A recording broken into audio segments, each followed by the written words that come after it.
Problem को समझा, जिन्होंने डेली वेजर के दर्द को समझा और अल्टीमेटली वो डेली वेज जो 2005 या 2007 से लगे उन्हें परमानेंट किया। एक बड़ा ही सराहनीय कदम, जो काम सरकारें नहीं कर पाई वो काम ऑनरेबल हाई कोर्ट ने कर दिखाया। चलिए समय पीएचई चीफ इंजीनियर ऑफिस के बारे में वही चेहरे हैं, वही दर्द है, वही तकलीफ है, आवाज भी वही है, पर देखना कि इतना अंतर क्यों। यानी ये daily Vaser versus daily Vaser, अगर वो परमानेंट हो सकते हैं तो ये लोग परमानेंट क्यों नहीं हो सकते। चलिए जानते, ताजी क्या कहेंगे। रशीद मैडम, आपका और आपके चैनल का शुक्रिया। 2 साल 13 दिन और कोई दिन खाली नहीं जाता जिस दिन हम अपनी मांगों के लिए रोज की रोज एलजी साहब से और एडमिनिस्ट्रेशन से गुहार लगाते हैं कि हमारी मांगे जायज हैं। आज माननीय जम्मू कश्मीर हाई कोर्ट ने भी अपन लोगों को रेगुलराइज करके साबित किया। इससे पहले भी 4-5 केस जो SRO 64 के तहत इसी एडमिनिस्ट्रेशन ने एलजी मनोज सिन्हा साहब और जो चीफ सेक्रेटरी साहब, यही टीम ने लोगों को रेगुलाइज करके बेनिफिट दिए 94 के बाद जो लगे।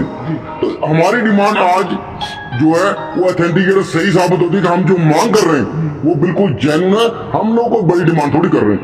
आज ये लोग रेगुलाइज, हम भी 4th क्लास रेगुलर होंगे अगर SRO 64 में होंगे, हम कोई बड़ी पोस्ट मांग रहे, हम अपने बच्चों की रोजी रोटी के लिए मांग रहे। 30 साल का संघर्ष लगातार, और संघर्ष के साथ शोषण। हमारे बच्चे, कई लोगों को तब शादी में जब लगे, उसके बाद शादी हुई, बच्चे हुए, आज कई बच्चों की शादी हो गई, और इवन तक कई हमारे साथी रिटायर हो घर चले गए। कुछ साथी भगवान को प्यारे हो गए, या वो डिप्रेशन शिकार हो गए, या उन्होंने सुसाइड किया। इसलिए कि लिंगदान नीति, चाहे वो इलेक्टेड गवर्नमेंट रही, चीफ मिनिस्टर रहे, चाहे आज एलजी प्रशासन है। एलजी प्रशासन जब से आया है 5 अगस्त 2019 के बाद, स्पेशल बात करूं, जो थोड़ा बहुत बेनिफिट मिल रहा था, चाहे वह सर 520 में हमारी जो दिहाड़ी बढ़ाई गई थी, वेजिंग इनहांस की, वो भी रोक दिया गया। लेकिन उससे पहले जो बाकी डिपार्टमेंट के लोगों को SRO 520 के बेनिफिट दिए गए। SRO 64 के तहत अगर कोर्ट ने 94 के बाद लोगों को भी रेगुलाइज किया, तो और सरकार क्या सबूत चाहती है। सबको अगर कोर्ट ने ही कर रहा, माननीय कोर्ट नहीं कर रहा, ये इतनी बड़ी एडमिनिस्ट्रेशन किस लिए है? ये सिर्फ फीते काटने के लिए, या टीवी पे ऐड देनी, या अखबार में ऐड, हमने ये काम किया। हमारे स्टैंड, मेरे को लगता है जैसे हमारी नॉलेज है, समझ है, या हमें थोड़ा पता लगा कि माननीय कोर्ट ने पिछले 5-6 साल से लगातार इनको लिखा कि आप रूल बनाइए, हम किस रूल के तहत लोगों को रेगुलाइज करें। लेकिन लोगों ने कोई जवाब नहीं दिया। तो जम्मू कश्मीर हाई कोर्ट हो या हाई कोर्ट, उन्होंने अपना रूल बना के लोगों को रेगुलाइज किया।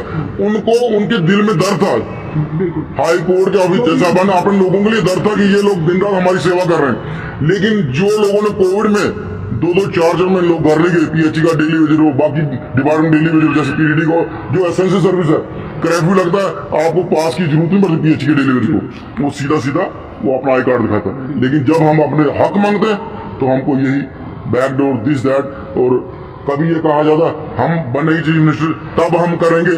पहले ये कहा जाता है 2014 से लगातार मैनिफेस्टो में रखा जा रहा है कि जब हम आएंगे हम करेंगे। 3-4 बार आ भी गए, लेकिन हालत आज जीव की त्यों हालत ये होगी कि जो लोग 35 साल के 30 साल के थे पहले, आज वो 40-45-50 के करीब पहुंच गए। कुछ लोग रिटायर हो घर चले गए, कुछ लोगों की डेथ होगी, और कुछ लोग ऐसी बीमारियों। आज मुझे सुबह एक साथी फोन कर रहा था कि उसको लीवर की प्रॉब्लम है, तो कहते मैंने एप्लीकेशन मूव की है, मुझे पेंडिंग थोड़ा देर पेंडिंग, उसे अपने पैसे मांगने, वो भी लेने के लिए हमें लगातार संघर्ष करना पड़ रहा है। पेंडिंग भी 450-500 करोड़ है, इसी सरकार के पास है। वो तो सरकार दे सकती है, उसमें कोई कानून की चक्कर तो नहीं है, या उसमें मॉडल कोड ऑफ कंडक्ट की बात नहीं थी। इलेक्शन के दौरान जब किसी को मिले, हम जी मॉडल कोड ऑफ कंडक्ट, उसके बाद देखते हैं। आज क्या होता है, जब हम प्रेशर डालते हैं, इन्फॉर्मेशन मांगी जाती है। SRO 64 में कितने लोगों ने कोर्ट में केस किया है, SRO 520 में कितने लोगों ने फाइलें की है, ऐसी चीजें मतलब गुमराह करते करते 30 साल हो गए। तो इसलिए जो हाई कोर्ट ने एक उम्मीद की किरण दिखाई है, हम ये उम्मीद करते हैं इनको भी भगवान समझ दे, तो डेली वेजरों का जायजा उसको दें। चलिए नरदीप जी, क्या कहेंगे।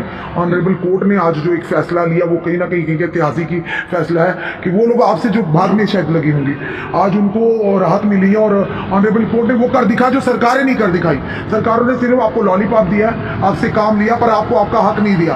तो वो काम आज कोर्ट ने दिखा दिया। उम्मीद करते कि शायद हो सकता है आप भी कोर्ट का दरवाजा खटकाए तो कोर्ट आपके। रश्मि मैम, आपका बहुत बहुत शुक्रिया, और मैं मुबारकबाद देता हूँ अपने भाइयों को, डेली वेजर भाइयों को, जिनकी किस्मत का ताला हाई कोर्ट ने खोला है।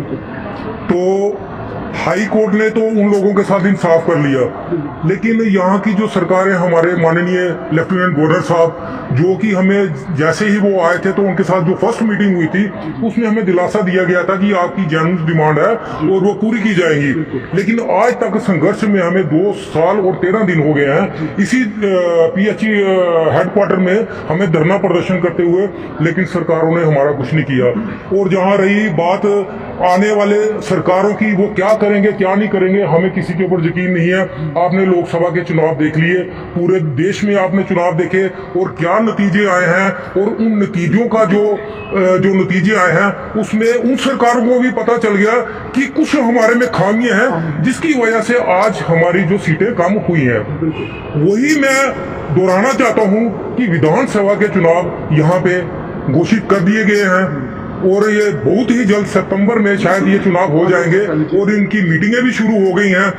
लेकिन इन लोगों को ये समझ में आना चाहिए कि आज जो ग्राउंड लेवल के लोग हैं, जो मजदूर लोग हैं, जो लेबर वर्ग के लोग हैं, जो मिडिल क्लास लोग हैं, अगर आप उन लोगों की आवाज नहीं सुनोगे तो वो लोग आपका साथ नहीं देंगे।